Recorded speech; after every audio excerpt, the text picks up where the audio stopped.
mayroon po tayong na-discover dito na talaga naman napakabisa at lalo na kung matataas po yung binabayaran nyo sa kuryente, lalo na ngayon na laging burnout at biglang dating, para po maiwasan na rin po yung pagkasira ng ating mga appliances, tulad ng mga refrigerator at iba pa, ay medyo mamahal din po yung mga ganyang klase ng appliances, mga gamit sa bahay.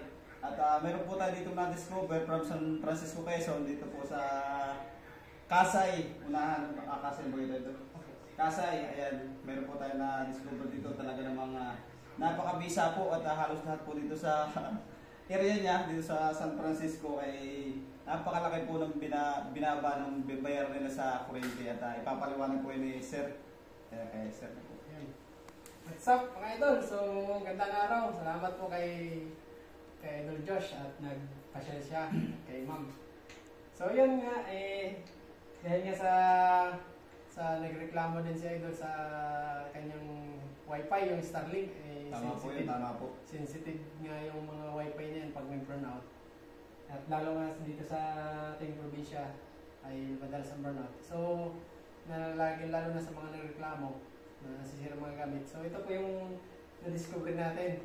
So, meron po tayong tinatawag na time delay or voltage and current protection. So, ito po yung mga idol, ito po yung mga madalas na nilalagay ko sa mga bahay na nagreklamo, madalas nasisiraan. So, bukod doon, ang purpose ko lang po talaga dapat is para maproteksyonan sa yung mga appliances. Pero dahil nga po sa power fluctuation and interruption, nagkakaroon ng high ampere ang bawat appliances at yung mga freezer nga, aircon, simula sa pag-burnout, pagbalik mataas po ang voltahe niya. At yung mga rep, dahil sa patay sindi at kuryente, muugong yung mga motor, tumataas ang pirahe. Kasi yung preyon po ng compressor ng mga aircon rep, hindi kaagad equalize. Pagkapatay galing sa pag-andar, pagkabuhay ulit, ang pag-andar nun, hindi balance or yung combustion ng compressor, hindi, kumbaga sakal, nahirapang mag-andar. Kaya ang mangyari, ugong yung motor, tataas ang pirahe, lalakas ang ikot ng metro. Tataas ang bill. Every time po na burnout, tapos sa pagbalik, sa loob po ng 1 to 2 minutes, ganun ang nangyayari.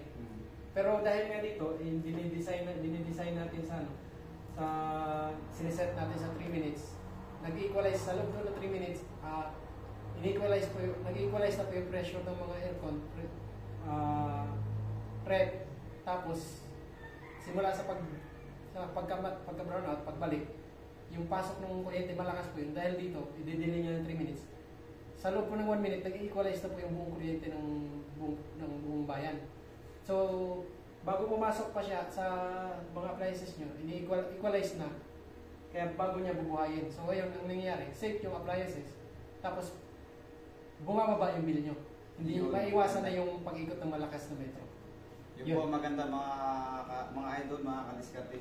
At lalo dito po sa atin sa Quezon Province ay napakalimit po ng burnout. Kaya napakalaking tulong po nitong kay Sir na inventong ganitong klase ng gadget sa mga idol. Ayan, kaya so, napakalimutan po Sir. Ayun, so example ka lang mga idol. So marami na po tayong nalagyan nito. At yun nga, may mga customer po tayo, may isa tayong mga customer, may isa, dalawa, tatlo, apat, at marami pa na customer na nagpatunay na simula na installan sila kasi nasira yung mamahalin lang rep na inverter. So, na-warranty naman at nasira yung aircon nila. So, na-repair na rin natin. After that, sabi, naghingi na advice kung anong magandang gawin. So, nilagay po natin ito kasi ito po yung nakita natin solution para sa problema nga sa mga kababayan natin. Nilagyan natin ito. Since nilagyan natin ito, hindi na nasira yung appliances nito. Pero, may isa pang na-surprise sila. Yung sinabi ko nga na para maiwasan yung pagtaas ng pirahe, paglakas ng ikot ng metro, at pagtaas ng bill. So yun nga, ang bill nila dati nung wala pa to is 12,000 regularly, monthly. Pero simula na install na nito, naging 9,000 nila. Nakalis ng 3,000 mga idol. Napakalaking bagay at napakalaking tulong po para doon sa mga kababayan natin na pong problema po sa bayaran sa kuryente tapos lagi pa pong burnout kaya napakalaking bagay po nito. So yun, ay makasave po sila ng si Madam at si Sir ng 30% sa kanilang bill. At meron din isang panapatunay na may 3 reps sa tindahan. Ang dati niyang bill is 2,000, ngayon ay 1,300 na lang. Napakalaking So dahil nga sa naiwasan na yung pagtaas ng amperahe during pagbalik ng kuryente. Sabay malakas ang amperahe. So yan. So yan, pakita ko niya sa inyo kung paano ito mag-function. Yan. So, Wait. So yan mga idol, so pakita ko lang sa inyo kung paano ito mag-function. Napakasimple lang nito pero ito po ay ini-install sa main circuit breaker. Ito ay ano lang, simulation lang natin. Hindi pa ito ang pinaka-finished product during installation. So ito ay naka-install ko with circuit breaker. So ang mangyayari, kung mayroon na kayong circuit breaker, ito na po magiging main circuit breaker nyo. Tapos, bago po ito dadaan sa itong pinaka main breaker nyo sa bahay. At yan, mayroon siyang nakaset po ito sa 10 seconds kasi pang demo lang naman. Yan, kung makita nyo, Saka pa lang po gumana yung electric fan. saka lang gumana after 10 seconds. Pero po, nasiset po ito sa... Safe po sa ating mga appliances, mga idol. Yun. Saka lang siya namandar. Pero Kumbaga, usually, pagdating po ng kuryente, hindi po siya bigla ang dating. May Yun. iwasan po yung pagkasira ng appliances. Ang kagandahan pa po doon ay yung bill natin sa kuryente, yung palo ng ating metro ay hindi bigla, hindi mataas. Kaya napakalaking tulong po nito oh, mga idol. isa pa mga idol. Kunyari, brownout. Okay, brownout ulit. Alam nyo Malimit naman. niya burnout. Alam nyo naman, pagbalik agad, minsan may ilang minuto, wala pang isang minuto, biglang brownout ulit. Kasi nga, yung poste natin, maraming dahon-dahon. Yun, yung number Bumangin. 1. Bumangin. Masabit yung mga dahon ng nyog. O dahon na yun, nilaglag. Oo. Marupok na yung kayakas. Nasagin na sila. Brownout yun. Burnout na naman, putok yung pinaka. Huwag na kayo magtaka dito sa Quezon, siyempre. Kasi yung poste natin mababa lang. Yung mga nyug, mas mataas pa kaysa sa poste. Ganun talaga dito sa atin sa probinsya. Okay lang yun. So ito na lang. Pakita ko ulit, brownout, tapos bumalik. Oh, may delay ulit yan. Oh. Delay uli. Oh, ulit. Hindi pa siya Ano siya? Ayan, Ayan, 6, 5. tingnan nyo to. Nakasaksak po yan kaplag yan. Ayan o. Oh, di ba? Maganda po ng mga idol. Parang EBR din po ang style. Oh, di ba? Pero yun nga, pagka dahil nga may appliances tayo para talaga mag-function yung energy saver at pagka maiwasan para maiwasan talaga yung pagkasira ng aircon, isiset talaga natin yun sa 3 minutes. Nasiset po yan. Tapos meron yung over voltage and under voltage protection. So pwedeng protection niya pagka iset natin sa 270. Kasi may mga case po na mga last 2021 umabot ng 300 volts dito sa amin pagbalik. Kaya mapapansin yung malakas yung ikot ng electric fan, ugong. Yan yung malakas din ang ikot ng metro. Pero after 1 minute naman bumaba. So nag-equalize na. Kasi nag-supply, nag-on na rin siya sa ibang barangay. Oh. Pero dahil nga may delay, yun ang may iwasan ng yung mataas na voltahe pagka may ganito ka. Kaya maiwasan yung mataas na voltahe at malakas na ikot ng metro. Yun yung magagandahan. Ito po ang ating napakaganda. Yun mga idol. At ito po ang isa pang mas nakaka-excited na gusto natin itanong kay Sir. At ito po ang inaantay po ng lahat.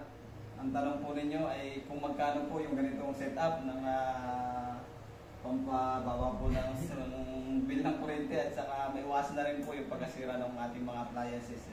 Sagutin po ni Sir ulit yan. Actually, doon naman sa price, nakadepende po yan sa tao. Kung afford naman yung yung presyo natin talaga, yung totoong presyo, ay binibigay ko po talaga ng magandang yung presyo na totoo pang negosyo. Pero kapag mga kakilala, kaibigan at saka lalo na sa mga nagpapamahog lang din, binibigyan ko halos 50% discount. Pero ito, So, yun. presyo po ito na highlightan lang po natin. Ito po ay naglalaro sa, hindi naman po aabot ng 4,000, nasa 3 to... Yan. 3 lang hindi aabot ng 4,000. May sumubra po sa 3K, ay kaunti lang naman po yung mga idol. Kaya Ayun. napakalaking bagay po, nakatipid na kayo sa kuryente. Isang piso nyo lang babayaran, maglalala kayo na 3,000 plus di abot ng 3,500. Nandun lang, naglalaro lang siya doon. For lifetime na po ito yung gamit mga idol. Kaya napakalaking bagay po. At titistingin po natin yan sa bahay pag ano po tayo magpapatakid. Mag-iipon-ipon lang po tayo ng outing budget at tapos lang tayo magpupras. So yan mga idol. Idol. Subok na po ito kasi design po talaga ito, manufacture po ito ng mga manufacturer dahil design niya po ito sa talagang madalas na brownout sa mga probinsya. Design po ito. Tsaka wag po kayo mag-alala kung sakaling sabihin natin kung natatakot kayo na baka illegal. Hindi po, legal po ito at dinidesign po ito naman ng engineer, ng mga manufacturer para sa protection. Wag po kayong mag-alala. Legal po ito. Wala kayong natakot. Paano po mga idol? Maraming salamat po at hanggang doon lang po yung ating demo pagdating po dito sa ganitong setup ng ating voltage and current protection. Yun. Okay na po. Maraming salamat mga idol at hanggang na lamang. Contact lang si Idol Josh sa mga taga San Narciso. Ayan, thank you po. Bye-bye.